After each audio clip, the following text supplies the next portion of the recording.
Good evening, Hill Street, and welcome tonight, or whenever you're watching this, to our Tenebrae service. Tenebrae is a reflection of light and darkness. It's a time to reflect on the light of the world that was extinguished that Good Friday. It's an opportunity to read through John's Gospel, and after each section of a reading to just pause and be still. And after each reading, a candle will be blown out. And as the last reading is read and the last candle blown out, the service will end.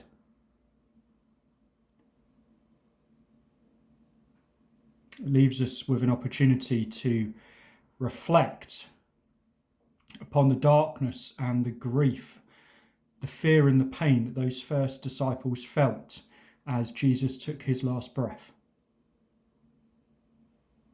It urges us not to rush on to Sunday because we know the story, but to pause and to be still and to consider. So before we start, let us just still our hearts before God for a few moments.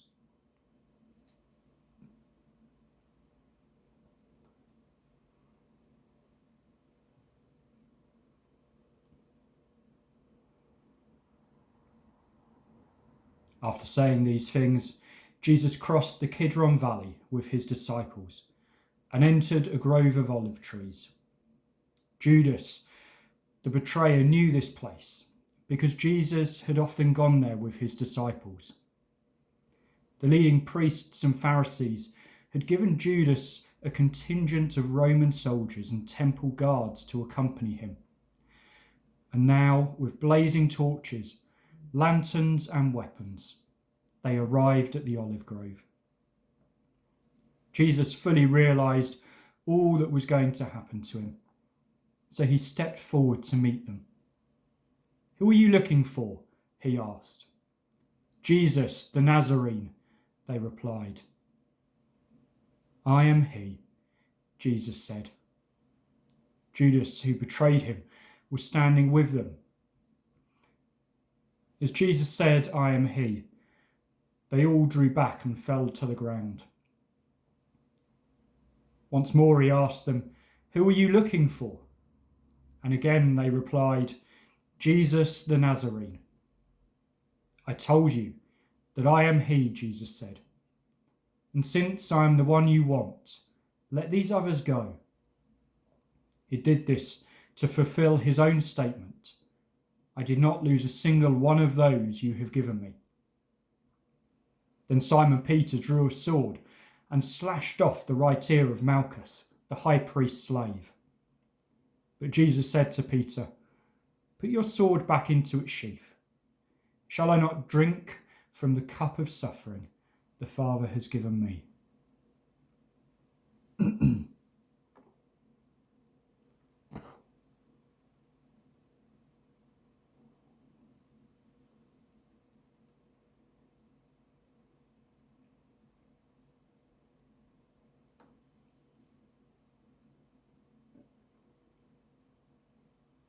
So the soldiers, their commanding officer, and the temple guards arrested Jesus and tied him up.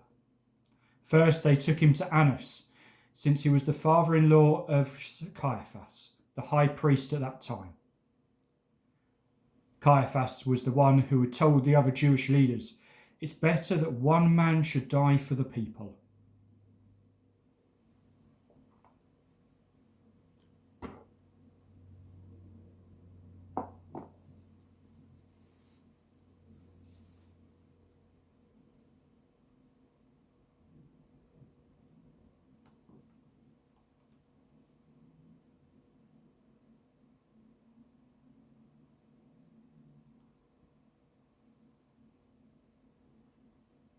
Simon Peter followed Jesus, as did another of the disciples.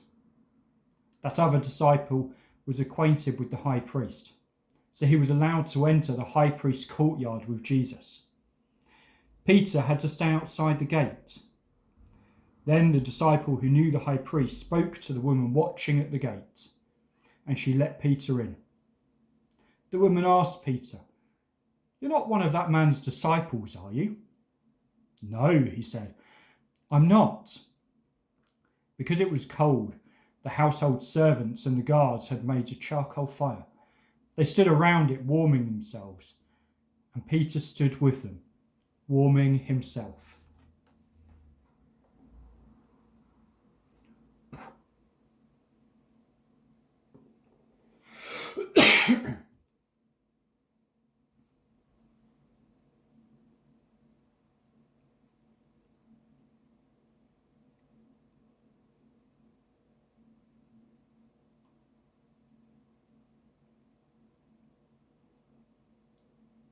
Inside, the high priest began asking Jesus about his followers and what he had been teaching them.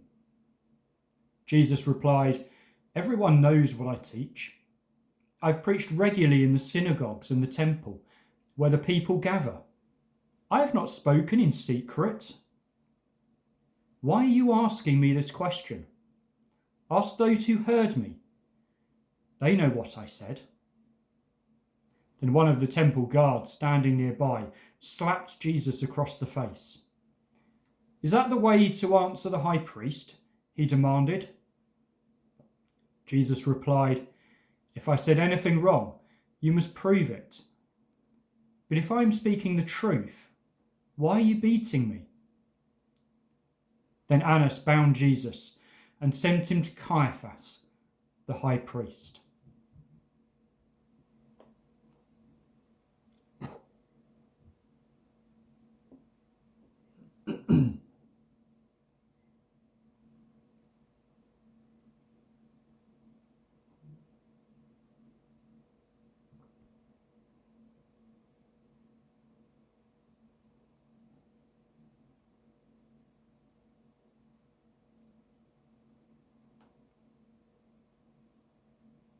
Meanwhile, as Simon Peter was standing by the fire warming himself, they asked him again, "You're not one of his disciples, are you?"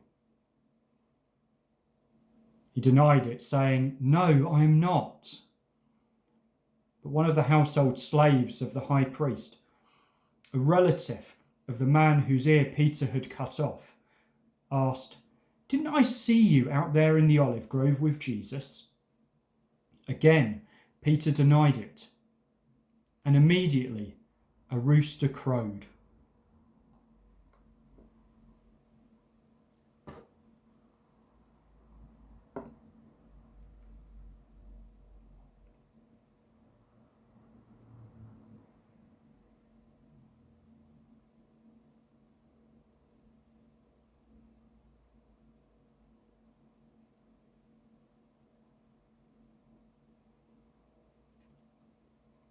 Jesus' trial before Caiaphas ended in the early hours of the morning. Then he was taken to the headquarters of the Roman governor. His accusers didn't go inside because it would defile them, and they wouldn't be allowed to celebrate the Passover. So Pilate, the governor, went out to them and asked, "What is your charge against this man?" "We wouldn't have handed him over to you if he weren't a criminal," they retorted. "Then take him away and judge him by your own law," Pilate told them. "Only the Romans are permitted to execute someone," the Jewish leaders replied. This fulfilled Jesus' prediction about the way he would die.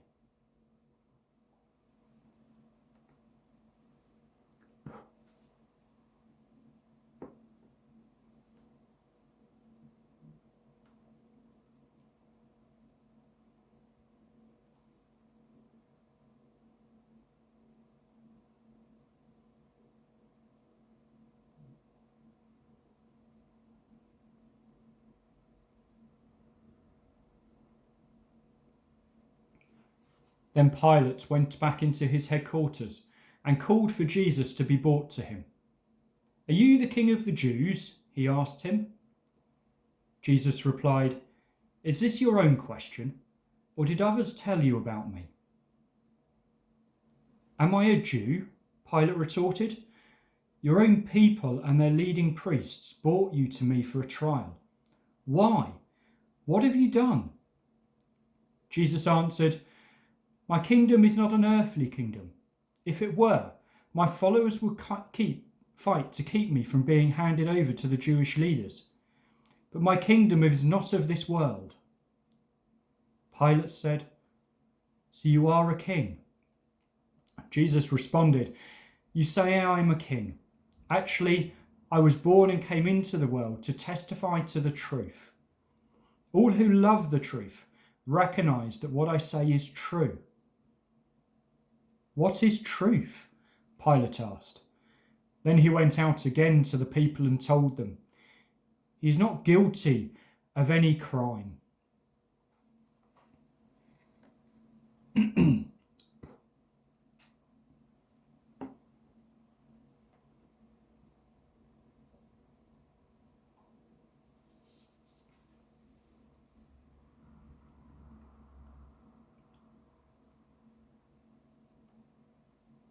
"But you have a custom of asking me to release one prisoner each year at Passover. Would you like me to release this King of the Jews?" But they shouted back, "No, not this man. We want Barabbas."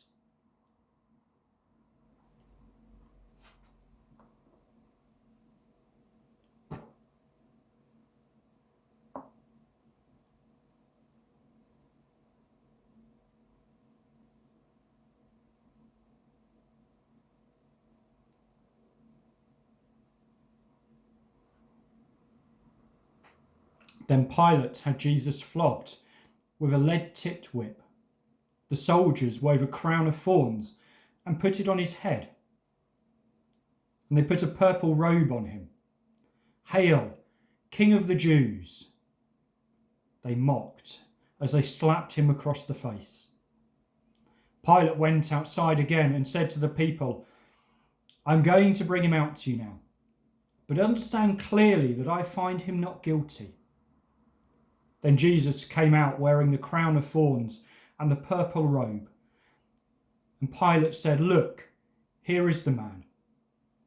When they saw him, the leading priests and temple guards began shouting, "Crucify him! Crucify him!"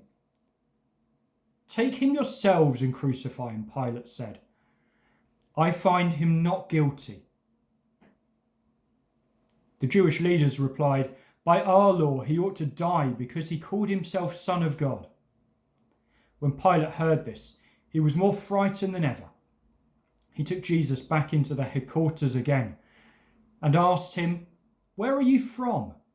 But Jesus gave no answer. "Why don't you talk to me?" Pilate demanded.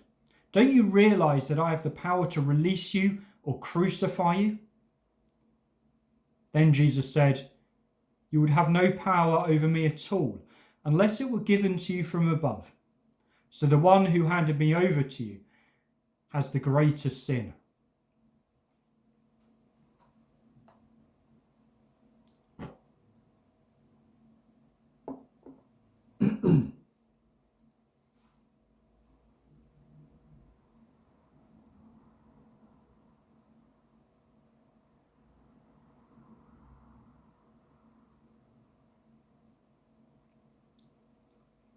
Then Pilate tried to release him. But the Jewish leaders shouted, "If you release this man, you are no friend of Caesar. Anyone who declares himself a king is a rebel against Caesar." When they said this, Pilate brought Jesus out to them again. Then Pilate sat down on the judgment seat on the platform that is called the Stone Pavement. It was now about noon on the day of preparation for the Passover. And Pilate said to the people, "Look, here is your king." "Away with him," they yelled. "Away with him. Crucify him." "What? Crucify your king?" Pilate asked. "We have no king but Caesar," the leading priest shouted back. Then Pilate turned Jesus over to them to be crucified.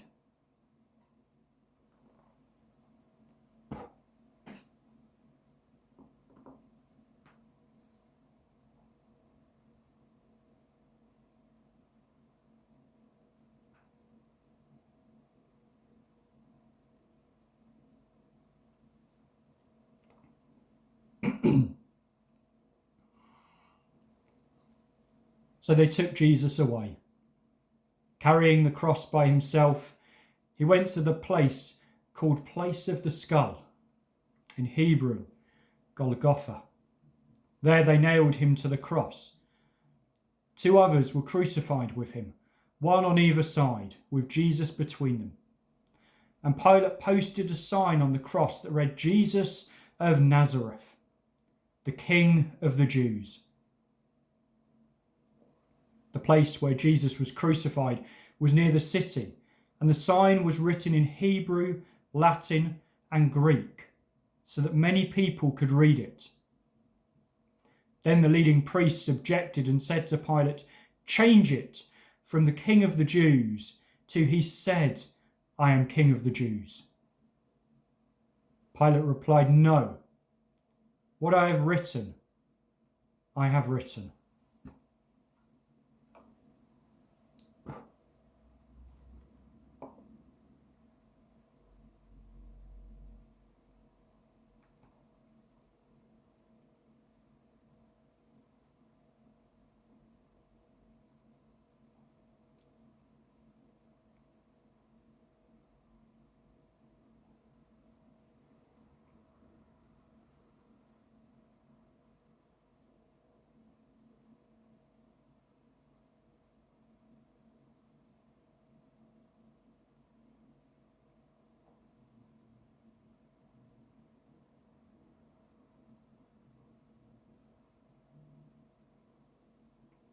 When the soldiers had crucified Jesus, they divided his clothes among the 4 of them. They also took his robe, but it was seamless, woven in one piece from top to bottom. So they said, rather than tearing it apart, let's throw dice for it. This fulfilled the scripture that says, they divided my garments among themselves and threw dice for my clothing. So that is what they did.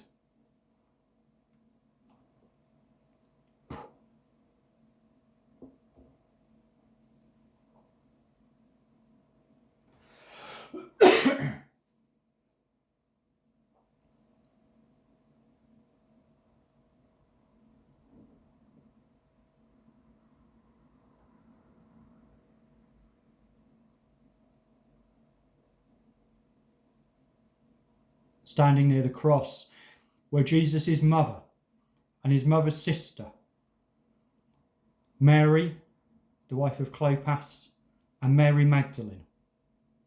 When Jesus saw his mother standing there beside the disciple he loved, he said to her, dear woman, here is your son.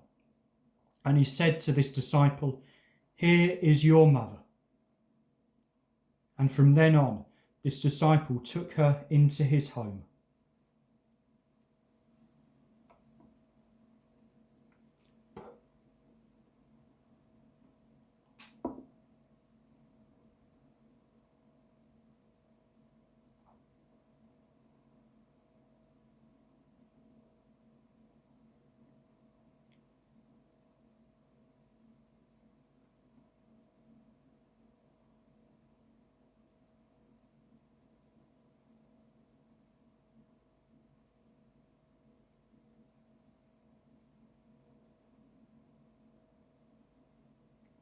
Jesus knew that his mission was now finished. And to fulfill scripture, he said, I am thirsty. A jar of sour wine was sitting there, so they soaked a sponge in it, put it on a hyssop branch, and held it up to his lips. When Jesus had tasted it, he said, it is finished. Then he bowed his head and gave up his spirit.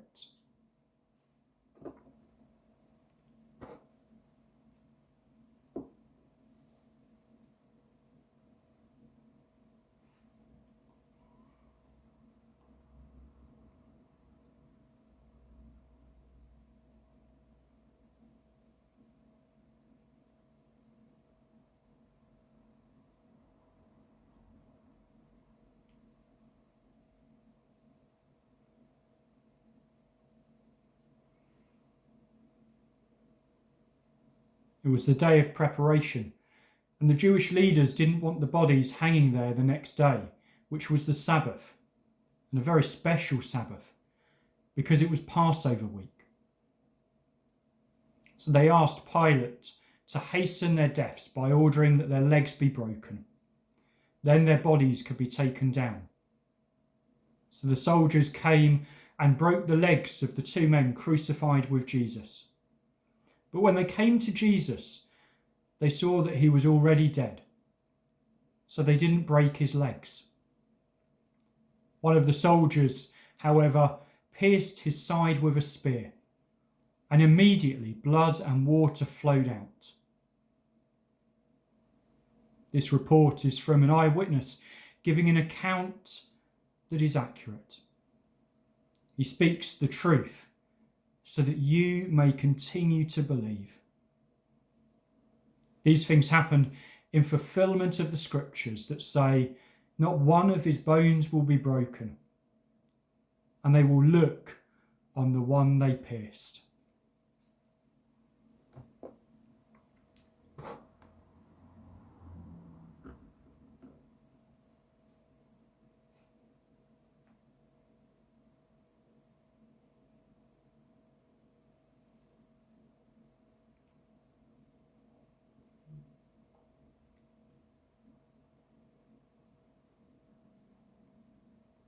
Afterward, Joseph of Arimathea, who had been a secret disciple of Jesus because he feared the Jewish leaders, asked Pilate for permission to take down Jesus' body. When Pilate gave permission, Joseph came and took the body away. With him came Nicodemus, the man who had come to see Jesus at night. He bought about 75 pounds of perfumed ointment made from myrrh and aloes. Following Jewish burial custom, they wrapped Jesus' body with the spices in long sheets of linen cloth. The place of crucifixion was near a garden where there was a new tomb, never used before. And so because it was the day of preparation for the Jewish Passover, and since the tomb was close at hand, they laid Jesus there.